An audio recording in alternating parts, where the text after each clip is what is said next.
Hello everybody, welcome back to my channel. Today I'm going to be starting the series My Life Story. This will be part 1, and if it is necessary I will make multiple parts. So let me start you guys from the beginning. When I was 3 months old, I got diagnosed with meningococcal meningitis. I was in the hospital until I turned about a year old. During those few months, I was very weak.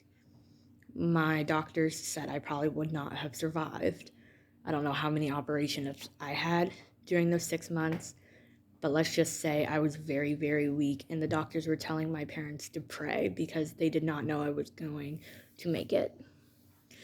Well, when I was about a year old, I was healthy enough to be able to be released from the hospital and go home. So at the age of 1, I went home with my mom and her boyfriend at the time. As I got older, I started understanding more of the meningitis. I started helping my mom help me take care of it, and I also started to understand life a bit more. As I got older, we have discussed that I would be moving to Indiana with my mom. When I was about 7 years old, we finally finalized the move. So I ended up packing up my things and moving to Indiana. We moved to Indiana and we lived in Bloomington for about 3 years until my mom had a stroke when I was about 9. I was 9 years old when my mom had her stroke. It was very late when they found out that my mom was nearly going to die. We didn't know if she was going to survive. It was a very massive stroke. Well, after we found out that my mom had her stroke, I had to go to court because I had to find somewhere to stay, seeing as I was so young. So we went to court, and I ended up moving in with my aunt and uncle. My aunt and uncle took care of me for about 3 years until they found out that my uncle got a job promotion in Alabama. They ended up having to move to Alabama for my uncle's job. After we found out about the move there, I had to go back to court to find a place to stay. After the next court meeting, we finalized that I would be moving in with my grandmother and my mom. My mom was out of the hospital. So I ended up moving in with my mom and grandma. I've been at my mom and grandma's place in Princeton, Indiana for about 3 years. During those 3 years, I've gotten a lot of my life changed. I've moved schools.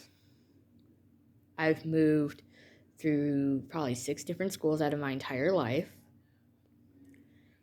I don't know how many times we've had to go to court because I ended up having to either move again or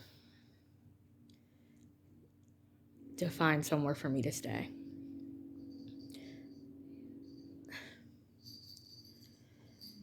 It's been about 3 years since the last court talk, and I've been in Princeton, Indiana with my grandmother and my mom.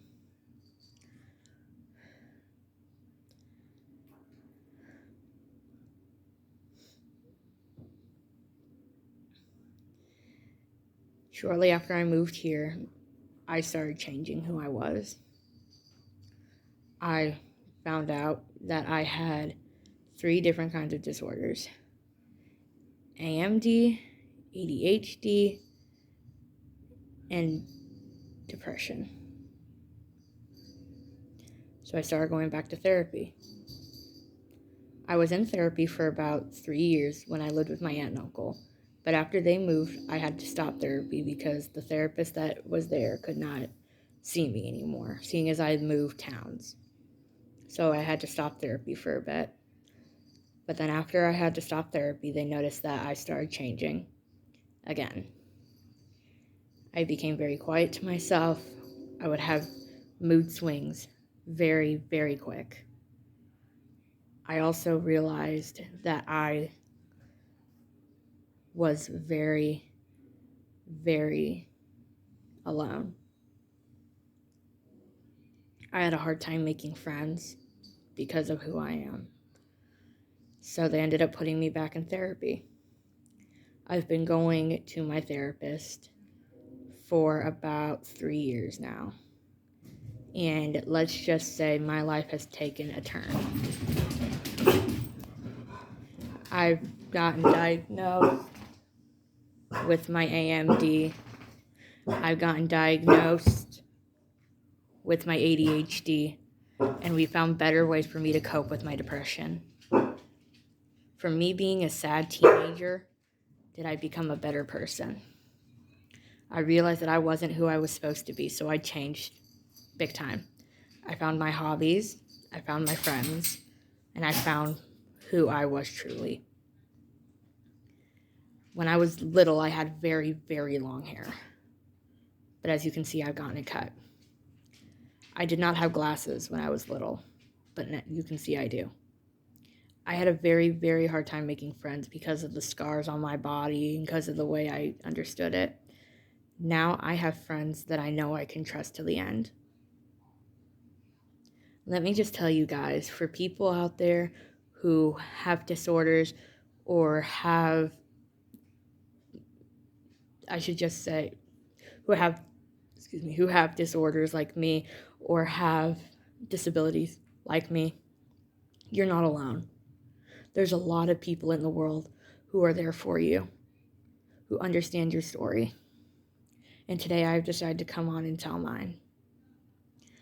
I just want to thank everybody for letting me get this far. I love everybody on this channel, and I thank every single one of you people, even if it's only 17. I thank every single one of you for being here and understanding me for who I am. I don't know if I'd be able to do this without you. I had another channel before this, like I've mentioned before, and they've had nearly 200 subs.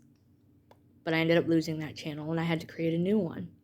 So here I am starting from rock bottom, and I'm slowly building up. I just want to thank every single one of those 17 people that have subscribed and that have cheered me on, telling me that I'm not alone, or those people telling me that that they're not afraid, because I'm not afraid. Because I know that me being afraid is just showing that I've never done this before, which is wrong. I've shown my story.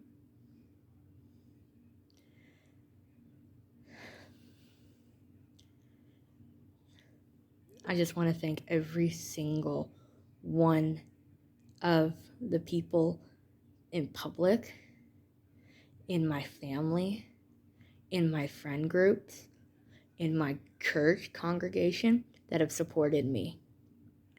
It is not easy coming on here as a disabled, scarred, lonesome teenager and share their story.